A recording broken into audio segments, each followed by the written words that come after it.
So the question was, what is it like to be embodied? And I would say that, I wouldn't say that I'm embodied, I would say that I'm in a process of becoming more and more embodied all the time. So I don't think anyone can really say that they're fully embodied. Maybe they could. He's pointing, he's saying me. But it's a process of becoming more and more embodied. So I could say, what's it like to be more embodied? I'd say it's a mixture between heaven and hell. And I don't want to say that as a way of scaring people. In fact, I don't even want to say that at all. It's much more of, you're living much more in hell if you're not embodied. You're living much more in hell if you're up in the thinking. Thinking creates hell. Identification with thinking creates hell. Feeling can be uncomfortable. And the reason I initially said, oh, it's a mix between heaven and hell, is because the more you come into the body, the more you feel. And those feelings can be intense, and sometimes they, in my experience, they can be ripping through me in the middle of the night. And you wake up and you're like, wow, this is intense. This process of undoing our conditioning can be really intense. But that's not hell.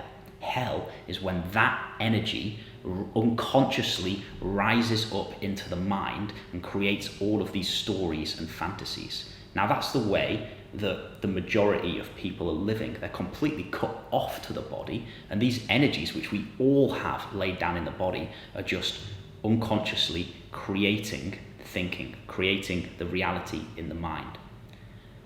So what is it like to be embodied, or to be becoming more embodied?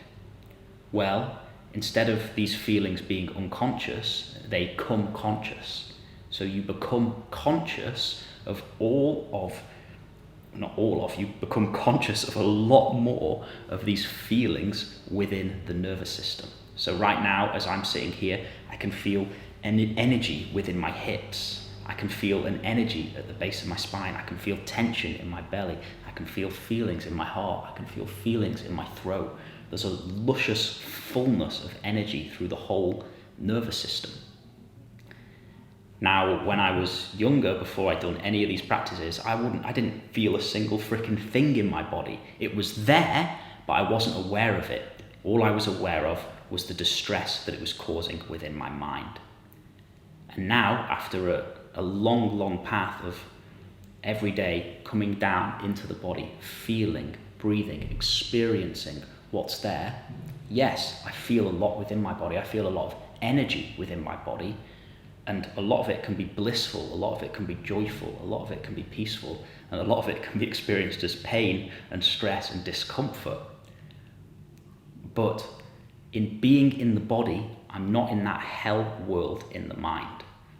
There's an intensity within the body, but there isn't a hell world within the mind, and that is a massive difference. And I'll also say that there's a causeless sense of joy here. I live in joy. Right now in this moment, there's an experience of joy, peace, goodness, and a subtle bliss sort of reverberating through the body. And that bliss, that joy, that peace doesn't come about through avoiding our body, doesn't come about through avoiding our experience. It comes about through embracing our body, embracing our experience, embracing everything within us. Because the child is naturally joyful. You look at a child, the child is naturally full of joy, full of life. They dance around, they sing around, they're in their bodies, they're not in their mind. And because they're in their bodies and they're not in their mind, they're filled with joy. They wouldn't be able to say this to you, they're not necessarily conscious of it, but they're joy-filled beings. You know that when you look into the eyes of a child. Now, most adults, we're cut off from our bodies and we're in this rationalization, conceptual world in the mind. We've cut off from our bodies because at a certain point we started wanting to cut off from our pain. But in cutting off from our pain by coming up and becoming intellectual beings, we also cut off from our natural state of joy. we cut off from our natural state of being in connection to our being. So when you come back down into the body, and yes, you need to meet anything within the body that is uncomfortable, then naturally you reconnect with the joy of being, and you fill your body with that being, and that body of yours becomes more alive and more joyful.